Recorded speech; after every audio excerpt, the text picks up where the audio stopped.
سید العرب والعجم اسمه مکتوب ومرفوع ومنقوش فی اللوح والقلم جسمه معطر منفر مطهر مولانا مولا الثقلین جد الحسن والحسین محبوب رب المشرقین والمغربین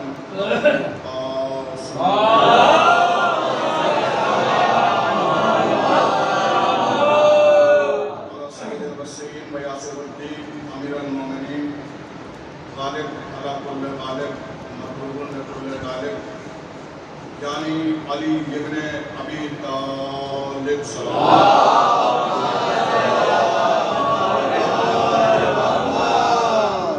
والد شبیر و شکر قاتل محب و عنتر وقال نبی بشانہ فی یوم الخندق ضربت علی یوم الخندق افضل من عبادت الثقلین والہ الطیبین الطاہرین المعصومین المظلومین ولعنۃ اللہ علی اعدائہم وقاصدی حقوقہم ومنکری فضائلہم وامامتہم وصحابتہم وشجاعتہم وطہرتہم وولایتہم وعطشہم اجمعین لعنۃ اللہ علی القوم الظالمین اما بعد فقد قال رسول اللہ صلی اللہ علیہ وآلہ وسلم انی تارک فیکم الثقلین کتاب اللہ وعزتی واحمد صلوات اللہ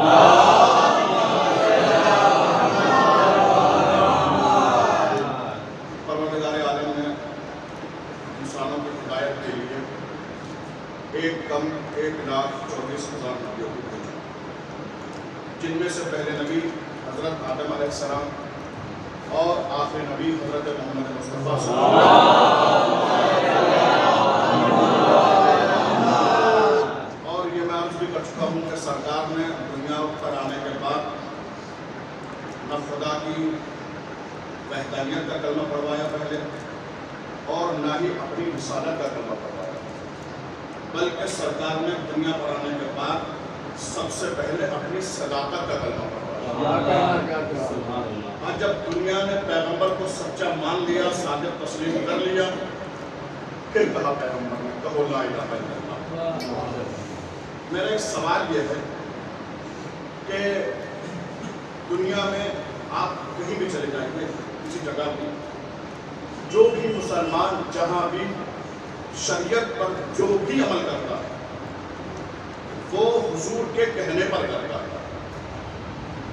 نماز پڑھتے ہیں رسول کے کہنے پر، روزہ رکھتے ہیں رسول کے کہنے پر، حج کرتے ہیں رسول کے کہنے پر، زکوٰۃ دیتے ہیں رسول کے کہنے پر، باقیات و صالحات انجام دیتے ہیں رسول کے کہنے پر، خمس نکالتے ہیں رسول کے کہنے پر، اچھے کام کرتے ہیں رسول کے کہنے پر، سب کچھ کرتے ہیں حضور کے کہنے پر۔ مجھے یہ بتائیے کہ نماز مانی رسول کے کہنے پر، روزہ مانا رسول کے کہنے پر، حج کیا رسول کے کہنے پر، زکوٰۃ دی رسول کے کہنے پر، خمس نکالا رسول کے کہنے پر، مجھے یہ بتائیے کہ رسول کو کس کے کہنے پر مانا؟ سب کچھ انجام دیتے ہیں حضور کے کہنے پر، نماز پڑھی رسول کے کہنے پر، روزہ رکھا حضور کے کہنے پر، حج کیا حضور کے کہنے پر، یہ حضور کو کس کے کہنے پر مانا؟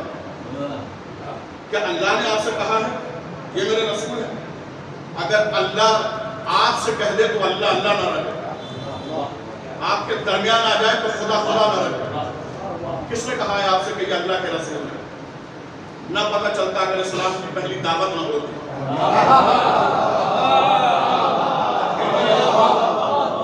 اسلام کی پہلی دعوت، یہ جملہ ذہنوں میں رکھیے گا، شریعت کا جو بھی کام مسلمان کرتا ہے وہ حضور کے کہنے پر، نماز پڑھتے ہیں حضور کے کہنے پر، روزہ رکھتے ہیں حضور کے، جتنے بھی باقیات و صالحات انجام دیتے ہیں حضور کے کہنے پر۔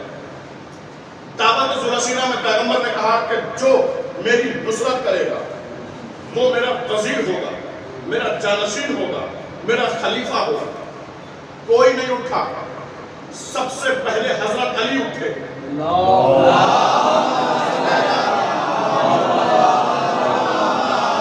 اور حضرت علی نے اٹھ کر پہلے کہا اشہد ان محمد رسول اللہ، میں گواہی دیتا ہوں کہ محمد اللہ کے رسول ہے۔ سب سے پہلے حضرت علی نے کہا کہ میں گواہی دیتا ہوں کہ محمد اللہ کے رسول ہے، تو پھر یہ حقیقت ہے، اس کو ماننا پڑے گا کہ سب کچھ مانا محمد مصطفیٰ کے کہنے پر، محمد مصطفیٰ کو مانا علی مرتضیٰ۔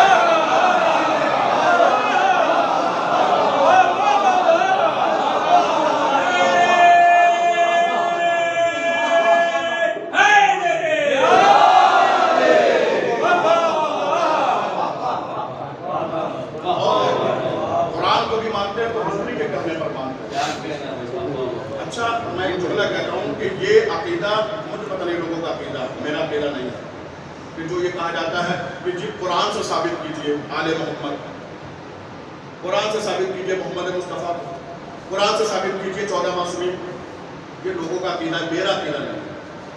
قرآن سے آل محمد ثابت نہیں ہوں گے، آل محمد سے قرآن ثابت ہوگا۔ یہ بتائیں گے نا کہ حدیث میں اور آیت میں کیا فرق ہے؟ چیلنج ہے میرا کہ اگر معصوم نہ بتائیں کہ آیت کسے کہتے ہیں حدیث کسے کہتے ہیں تو دنیا کا کوئی بھی بتا نہیں سکتا کہ آیت کیا ہے اور حدیث کیا ہے۔ صلاۃ علی محمد۔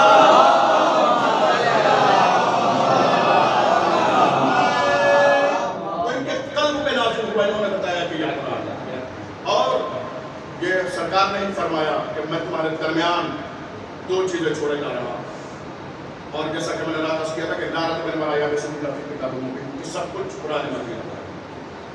قرآن مجید میں ہر چیز کا ذکر ہے، اور اگر بصارت کی بصیرت پیدا کی جائے، قرآن میں غور کیا جائے تو آپ کو پتہ چلے گا کہ قرآن میں 6666 آیتیں ہیں۔ کچھ آیتیں وہ ہیں جن میں احکام شریعت بیان کیے گئے، کچھ آیتیں وہ ہیں کہ جن میں احکام عبادت بیان کی گئی، کچھ آیتیں وہ ہیں کہ جن میں گزرے ہوئے واقعات انبیاء کے تذکرے بیان کیے گئے، کچھ آیتیں وہ ہیں کہ جن میں مدح ہے، ادا ہے، عبرت ہے، حکم ہے، دھمکی ہے، ڈراوا ہے۔ لیکن اگر بصارت کی بصیرت پیدا کی جائے تو ایک واضح سا فرق نظر آئے گا کہ جتنی بھی عبادت والی آیتیں ہیں سب میں اشارہ ہے، کسی میں تفصیل بیان نہیں ہے، لیکن جتنی محبت والی آیتیں ہیں کسی میں اشارہ نہیں ہے، سب میں وضاحت ہے۔ بھئی عبادت کے لیے دیکھیے، نماز کی آیا کہ الصلاۃ، نماز قائم کیجیے، کیسے کرنا ہے، رکوع کتنے ہوں گے، سجدے کتنے ہوں گے، قیام کیسے کیا جائے گا، ذکر رکوع کیا ہوگا، ذکر سجدہ کیا ہوگا، نہیں کچھ بیان نہیں کیا ہے، صرف حکم ہے اقیموا الصلاۃ، اشارہ ہے نماز قائم کیجیے، وضاحت نہیں ہے، تفصیل نہیں ہے۔ روزے کے لیے حکم ہوا کہ روزے تم پر ویسے ہی لکھے گئے ہیں جیسے پہلے لکھے گئے، کاہے سے لکھے گئے، کاہے پر لکھے گئے، کب سے کب تک روزہ رکھنا ہے، کب تک نہیں کھانا ہے، کب سے شروع ہوگا، کب تک رہے گا، کوئی وضاحت نہیں۔ جتنی بھی عبادت والی آیتیں ہیں سب میں اشارہ ہے، وضاحت نہیں ہے، لیکن جتنی محبت والی آیتیں ہیں وضاحت ہے، اشارہ نہیں ہے۔ قُلْ لَا أَسْأَلُكُمْ عَلَيْهِ أَجْرًا إِلَّا الْمَوَدَّةَ فِي الْقُرْبَى، وضاحت کی گئی ہے۔ مسئلہ یہ ہے کہ عبادت والی آیتوں میں اشارے کیوں ہیں، محبت والی آیت میں وضاحت کیوں؟ کہا کہ آپ نے قرآن غور سے نہیں پڑھا، پھر سے پڑھیے۔ جب ہم نے قرآن پھر سے پڑھا تو ہم نے پڑھا قرآن میں کہ آدم کو بھی نبی بنایا گیا، موسیٰ کو بھی نبی بنایا گیا، عیسیٰ کو بھی نبی بنایا گیا، ابراہیم کو بھی نبی بنایا گیا، اور ہمارے حضور محمد مصطفیٰ کو بھی نبی بنایا گیا۔ لیکن جتنا زور محمد مصطفیٰ کی نبوت پر دیا گیا اتنا زور آدم کی نبوت پر نہیں دیا گیا، موسیٰ کی نبوت پر نہیں دیا گیا، عیسیٰ کی نبوت پر نہیں دیا گیا، داؤد کی نبوت پر نہیں دیا گیا، سلیمان کی نبوت پر نہیں دیا گیا۔ کیوں؟ کہ اس لیے یہ قرآن کا مزاج ہے، جس سے عداوت کم ہوتی ہے اس کے لیے اشارہ ہوتا ہے، جس سے عداوت زیادہ ہوتی ہے اس کے لیے وضاحت کر دی جاتی ہے۔ چونکہ عبادت سے عداوت کم تھی، اشارہ ہوا، اہل بیت سے محبت کی عداوت زیادہ تھی، بلکہ جہاں عداوت ہوا محبت ہی نہیں ہوئی۔ اس سے بات پڑھے محمد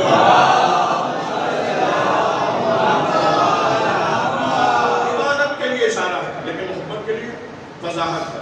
معلوم یہ ہوا کہ یہ محبت ایسی دنیا میں لے جاتی ہے، ایسی بلندی پر لے جاتی ہے جہاں پر جانے کے بعد سب کچھ چھوٹا نظر آتا ہے۔ محبت اہل بیت کی محبت اس دنیا میں نہیں مل جاتی کہ جہاں سے لقمہ چھیننے والوں کی حکومت ہوتی ہے، بلکہ اہل بیت کی محبت اس دنیا میں لے جاتی ہے جہاں بند شیشی میں چیٹی کو رزق پہنچانے والی اہل بیت کی محبت در بدر نہیں بناتی، اہل بیت کی محبت در دیتی ہے، گھر دیتی ہے، اہل بیت کی محبت فنا نہیں کرتی، اہل بیت کی محبت بقا دیتی ہے، زندگی دیتی ہے، حیات دیتی ہے، اہل بیت کی محبت فقیر نہیں بناتی، اہل بیت کی محبت امیر بناتی ہے۔ اب کیا کیا جائے کہ لوگ پیسے ہی کو، جس کے پاس پیسہ ہو اسی کو امیر سمجھتے ہیں۔ دیکھیں ایک شخص آیا چھٹے امام جعفر صاحب،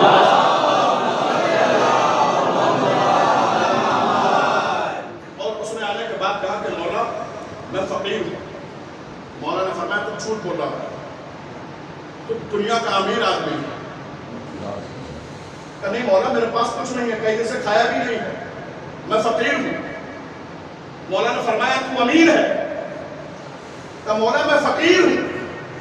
مولا نے فرمایا اچھا تو پھر جو چیز تیرے پاس ہے وہ مجھے دے دے، میں دنیا کی حکومت تجھے دے دیتا ہوں۔ کہ مولا کیا؟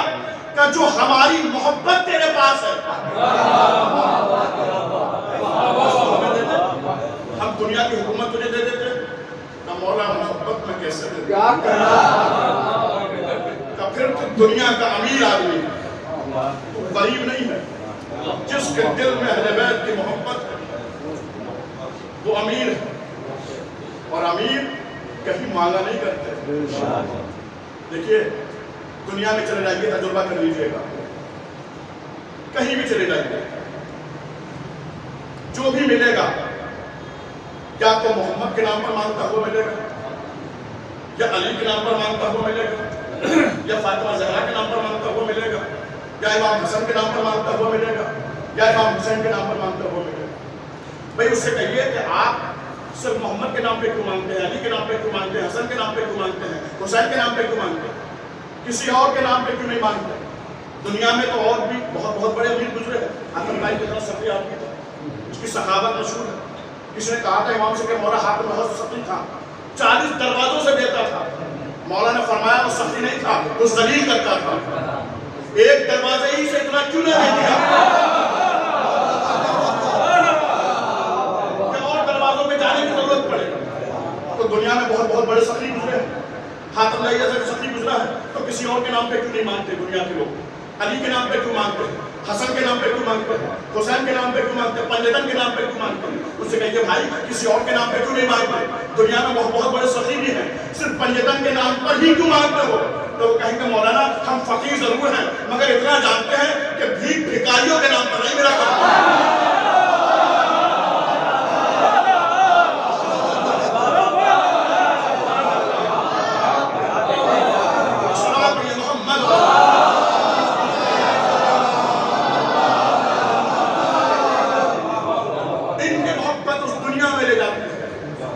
جہاں خوف نہیں ہوتا، جہاں ڈراوا نہیں ہوتا، جہاں انسان خوف میں نہیں آتا۔ آج ہر قوم پریشان ہے، پوری دنیا خوف میں ہے کورونا کی وبا سے، اور ویسے بھی ذرا سا کہیں کوئی حادثہ ہو جاتا ہے تو لوگ ڈرنے لگتے ہیں، خوف زدہ ہونے لگتے ہیں، بھاگنے لگتے ہیں۔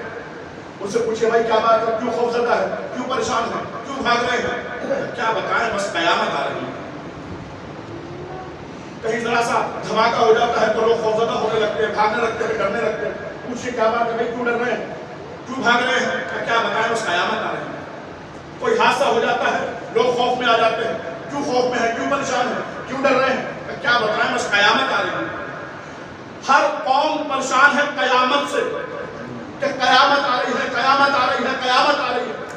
لیکن ایک قوم ہے جو قیامت سے پریشان نہیں ہے، وہ مجلسیں بھی کر رہی ہے، وہ ماتم بھی کر رہی ہے، وہ محفلیں بھی کر رہی ہے، وہ ذکر بھی کر رہی ہے۔ بھئی پوچھئے کیا بات ہے، ہر قوم پریشان ہے قیامت سے، ہر قوم ڈر رہی ہے، ہر قوم خوفزدہ ہے، قیامت آ رہی ہے، قیامت آ رہی ہے۔ آپ پریشان کیوں نہیں ہیں، آپ خوفزدہ کیوں نہیں ہیں؟ کہ بھائی ہم کیوں پریشان ہوں، ہم کیوں خوفزدہ ہوں، کیوں کیونکہ ہمیں معلوم ہے پہلے امامت آئے گی بعد میں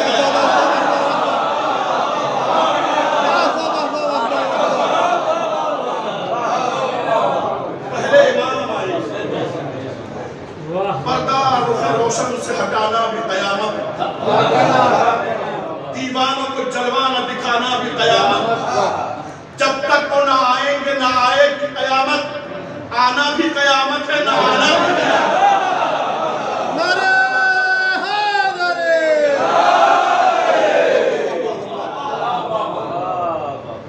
اس لیے کہ یہ ہے وہ وارث جس کو پیغمبر چھوڑ کے گئے. میں وضاحت کر رہا ہوں، کل سے نہیں کر رہا ہوں. یہ ہے، اور میں نے کل کچھ باتیں چھوڑ دی تھی کہ دونوں کو چھوڑ کے گئے پیغمبر. کیوں چھوڑ کے گئے؟ تاکہ پتہ چلے کہ قرآن میں کیا کیا ہے.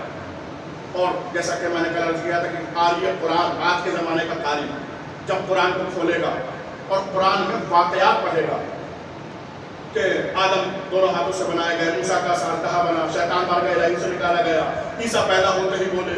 میں نے کل بتایا تھا کہ قرآن کا کام ہے صرف بتانا، آل محمد کا کام ہے کر کے دکھانا. میں نے کل کچھ جملے پڑھے تھے کہ آدم کیسے بنائے گئے، کیسے ثابت ہو کہ غدیر کے میدان میں علی نے دونوں ہاتھوں پر بلند کر کے بنایا علی کو، پیغمبر نے علی کو، اور بنا کے بتایا کہ ایسے بنائے گئے. کل جو نہیں پڑھا تھا وہ سن لیجئے کہ قرآن نے بتایا کہ شیطان، قرآن نے بتایا کہ شیطان بارگاہ الہی سے نکالا گیا. کیسے پتہ چلے، کیسے ثابت ہو کہ شیطان بارگاہ الہی سے نکالا گیا؟ نبی نے اپنے گھر سے بھگا کے بتایا.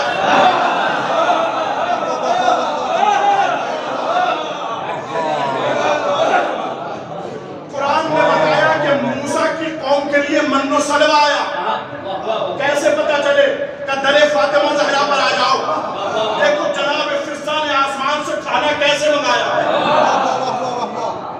قرآن نے بتایا، کل یہ جملہ پڑھا تھا کہ عیسیٰ پیدا ہوتے ہی بولے. کیسے پتہ چلے، کیسے ثابت ہو کہ آج 13 رجب کو خانہ کعبہ ہے.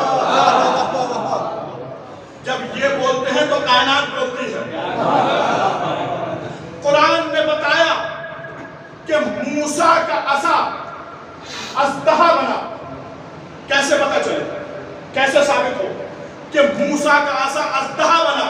کہ آئیے دیکھیے آج میں امام نے کیسے شیر قالین کو زندہ کیا. اس لیے کہ امام کی توہین کے لیے بلایا تھا مامون نے، امام رضا علیہ السلام نے، اور جادوگروں سے کہا تھا کہ جب امام دسترخوان پر تشریف فرما ہو تو تم جادو کے ذریعے لوگوں کو غائب کر دینا. فرزند رسول کی توہین ہوگی، مجھے خوشی ہے. امام تشریف لائے، دسترخوان پر تشریف فرما ہوئے، جادوگر بھی آئے. مولا نے لقمے کو اٹھایا، چاہا کہ دہن تک لے جائیں. جادوگروں نے جادو کے ذریعے لقمے کو غائب کیا.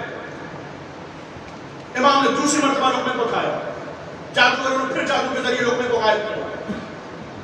جب 3 مرتبہ جادوگروں نے ایسا کیا تو امام نے قالین کی طرف دیکھا. قالین پہ شیر کی تصویر بنی ہوئی تھی. امام نے فرمایا شیر قالین تو دیکھ رہا ہے، تیرے امام کی توہین ہو رہی ہے. شیر یعنی قالین اصل حالت میں آیا اور تمام جادوگروں کو کھا گیا. تماشا بنانے والا خود تماشا بن گیا. اچھا دیکھیں، ظالم ظلم کی حدیں بھی پار کر جاتا ہے. جب اس سے یہ نہ ہو سکا تو اس نے اپنے دربار میں تمام سپاہیوں کو، وزیروں کو، مشیروں کو اکٹھا کیا اور اکٹھا کرنے کے بعد کہا کہ میں نے تم سب کو اس لیے بلایا ہے کہ میں تم سے مشورہ چاہتا ہوں. اب ادھر توجہ نہ کیجیے گا، میں تم سے مشورہ چاہتا ہوں. دیکھیے کافر کا مشورہ کافر ہی سے ہوتا ہے اور مومن کا مشورہ مومن ہی سے ہوتا ہے. کہا کہ میں تم سے مشورہ چاہتا ہوں. کہ کیسا مشورہ؟ کہ کوئی ایک ایسی ترکیب بتاؤ جس سے میں امام کو، فرزند رسول کو، آج بھی امام کو راستے سے ہٹا دوں. کوئی ایسی ترکیب بتاؤ جس سے میں امام کو راستے سے ہٹا دوں. ایک سپاہی درمیان سے کھڑا ہوا، کھڑے ہونے کے بعد کہا کہ کیا کہتا ہے؟ کہ کوئی ایسی ترکیب بتاؤ جس سے میں امام کو راستے سے ہٹا دوں.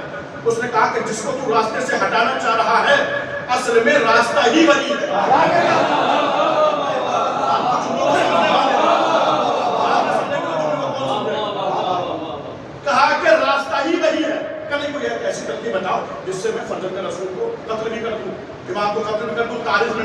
میں آیا. ایک سپاہی اور کھڑا ہو گیا. اس نے کہا کہ پھر تو ایسا کر, دور دراز جنگل سے 40 شیر منگوا اور ان کو زندان کے اندر 10 دن تک بھوکا رکھنا. 10 دن کے بعد تو امام کے پاس جانا اور جانے کے بعد کہنا کہ فرزند رسول میں نے کچھ جنگلی شیر منگوائے ہیں, میں انہیں خریدنا چاہتا ہوں. آپ چلیے اور دیکھ کے بتا دیجیے کون سا شیر ٹھیک ہے, کون سا ٹھیک نہیں ہے, کس کی نسل ٹھیک ہے, کس کی ٹھیک نہیں ہے. جب امام شیر دیکھنے کے لیے زندان کے پاس جائیں تو تو دربان سے کہنا وہ زندان کا در کھول دے گا. 40 کے 40 جنگلی شیر امام پہ ٹوٹ پڑیں گے. درندے کو کیا پتا کہ امام کیا ہوتا ہے؟ نہیں, اس نے کہا کہ درندے کو کیا پتا کہ امام کیا ہوتا ہے. جتنے بھی یہاں بیٹھے ہیں اب میں سب کے ذہنوں میں امتحان لے رہا ہوں, جملے کو تبدیل کر رہا ہوں. اس نے کہا کہ درندے کو کیا پتا کہ امام کیا ہوتا ہے, کہ جس کو امام کا پتا نہ ہو وہ درندہ ہے.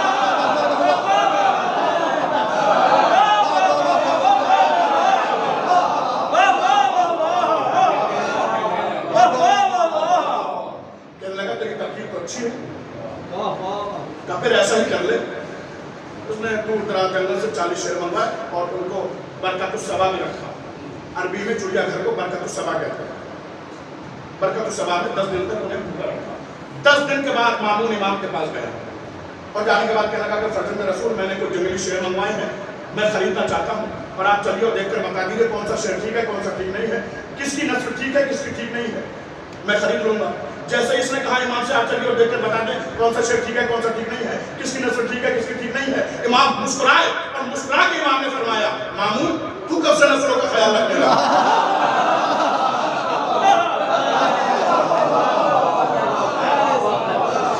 کہنے کا فرزند رسول جنگلی جانور ہیں, درندے ہیں, چلیے. امام نے پکڑا مامون کا ہاتھ, چل میرے ساتھ. گھبرا کہہ رہا فرزند رسول کہاں؟ فرمایا زندان کے اندر برکت الصبا میں شیر دیکھنے کے لیے. کہنے کا نہیں فرزند رسول میں وہاں نہیں جاؤں گا. اب میں جملہ ہے اردو مدد کا جملہ ہے. کہا کہ نہیں فرزند رسول میں وہاں نہیں جاؤں گا, جنگلی شیر ہے اور درندہ ویسے بھی درندے کا دشمن ہوتا ہے. آپ جائیے. امام نے فرمایا اگر تو نہیں جائے گا تو میں بھی نہیں جاؤں گا, اس لیے کہ میرا تو کوئی کام ہے نہیں, کام بھی تیرا ہے. کہ نہیں فرزند رسول میں وہاں جا کے کیا کروں گا, شیر تو آپ کو دیکھنا ہے, آپ جائیے. امام نے فرمایا شیر تو میں دیکھوں گا, اگر تو جائے گا نہیں تو بتاؤں گا کسے کون سا شیر ٹھیک ہے, کون سا ٹھیک نہیں ہے. خاموش رہا. تھوڑی دیر بعد کہنے لگا اچھا فرزند رسول میں ایسا کر لیتا ہوں کہ میں زندان کی چھت کے اوپر چلا جاتا ہوں, آپ زندان کے اندر چلے جائیے گا, اشارے سے بتا دیجیے گا یہ شیر ٹھیک ہے, یہ ٹھیک نہیں ہے, اس کی نسل ٹھیک ہے, اس کی ٹھیک نہیں ہے, میں خرید لوں گا. امام نے فرمایا ٹھیک ہے چل تو ایسا ہی کر. ابھی تمام سپاہیوں کو, وزیروں کو, مشیروں کو لے کے زندان کی چھت کے اوپر امام زندان کے قریب پہنچے. دربان نے زندان کا در کھولا.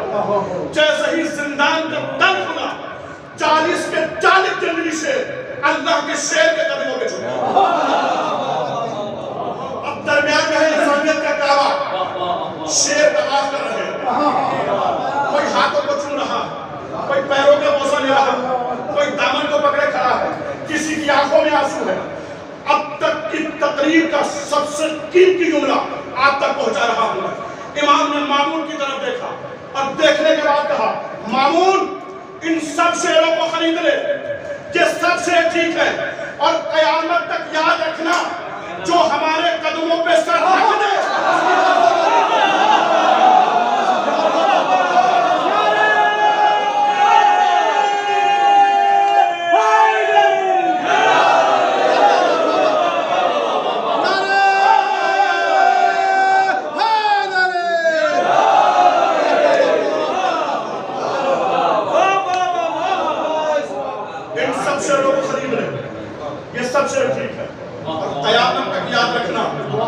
جو ہمارے قدموں پہ سر رکھ دے اس کی نسل ٹھیک ہوتی ہے, ہر چیز ضد سے پہچانی جاتی ہے, اور جو سر نہ رکھے یہ ضد کو تلاش کیے گا.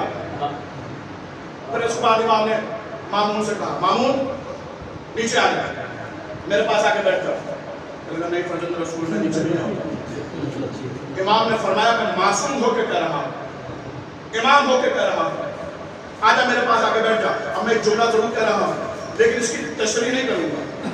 اس کو کھولوں گا نہیں سمجھنا آپ کا کام ہے۔ امام نے فرمایا مامون آجا میرے پاس آ کے بیٹھ جا، جب تک تو میرے پاس بیٹھا رہے گا یہ شیر تجھے کچھ نہیں کہیں گے، اور یاد رکھنا ہر دور کا گنہگار ہمارے پاس بیٹھنے ہی کی وجہ سے بچا ہے۔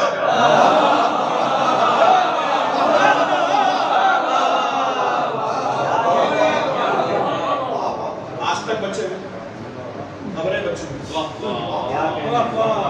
آج میرے پاس آ کے بیٹھ گیا، آ گیا امام کے پاس اور آ کے بیٹھ گیا۔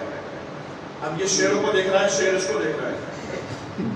کبھی کبھی شیر منہ کھول دے تو ڈر جاتا ہے۔ کافی دیر ہو گئے بیٹھے ہوئے تو کہنے لگا کہ فرزند رسول عجیب بات ہے، جنگلی شیر ہیں، درندے ہیں، 10 دن کے بھوکے ہیں، اور ان شیروں نے آپ کو کچھ نہیں کہا۔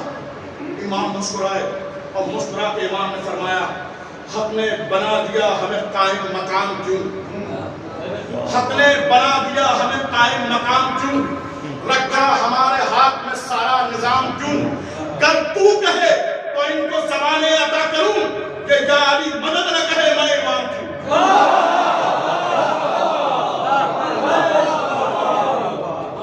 ہم صرف انسانوں کے امام نہیں، ہم کائنات کے امام، لیکن جو کائنات کا امام ہے اس کو کربلا کے میدان میں 3 دن کا بھوکا جو لوگوں کی ہدایت کے لیے آئے، دنیا نے ان کی قدر نہ کی۔ آج محرم کی 3 تاریخ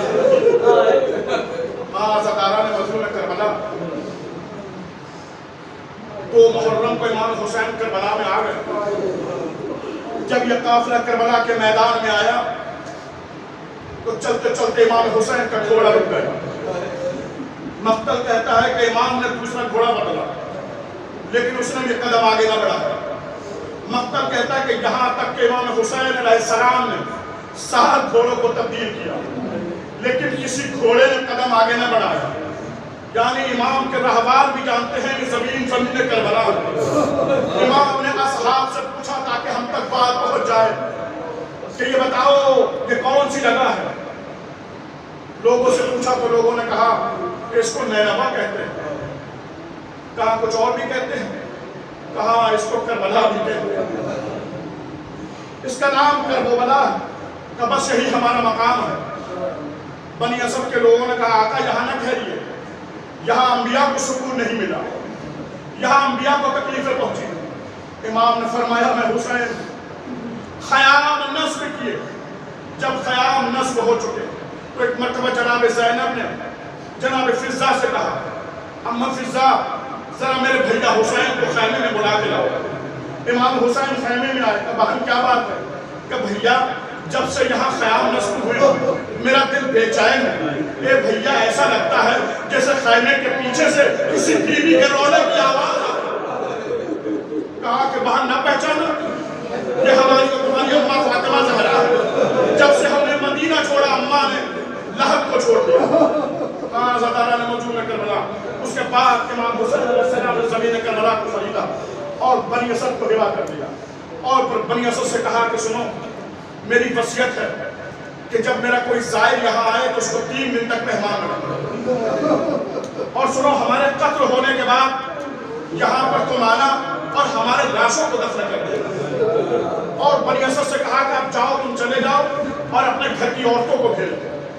گھر کی عورتیں آئیں تو امام نے ان سے فرمایا کہ اگر تمہارے مرد ظالموں کے خوف کی وجہ سے ہمارے لاشوں کو دفن کرنے نہ آ سکے تو تم آنا اور ہمارے لاشوں کو دفن کر دینا۔ پھر کہا کہ جاؤ اپنے گھر کے بچوں کو بھیج دو۔ جب چھوٹے چھوٹے بچے آئے تو امام نے ان سے فرمایا کہ دیکھو جب تمہارے والدین کسی وجہ سے نہ آ سکے تو تم کھیلتے ہوئے آنا، اور ہمارے لاشوں پر ایک ایک مٹھی خاک ڈال دو۔ لیجئے وصیت ہو گئی، 11 محرم آ گئی، لیکن عزاداروں مقتل کہتا ہے کہ 3 دن کے بعد بنی اسد آئے لیکن پہچان نہ سکے کہ کون سا لاشا کس کا ہے، اس لیے پہچاننے کے لیے 2 نشانیاں ہوتی ہیں، یا تو سر ہو یا لباس ہو، لیکن لاشوں پہ نہ لباس ہے نہ سر ہے۔ اتنے میں بنی اسد نے دیکھا کہ کوئی کوفے کی طرف سے آ رہا ہے تو سمجھے کہ شاید لشکر یزید ہے جو واپس پلٹ کے آ رہا ہے۔ چھپنے لگے کہ اتنے میں کیا دیکھا کہ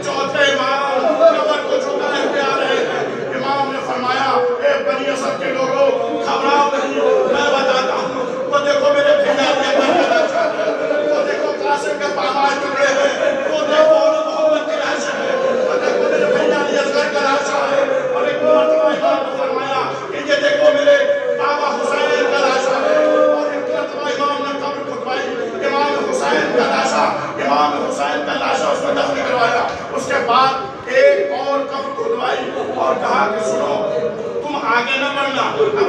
اپنے ابا کو پھیلایا اور پھیلانے کے بعد امام نے کچھ ٹکڑے اس میں رکھے. کہا کہ سنو یہ میرے چچا عباس کا لاشا ہے.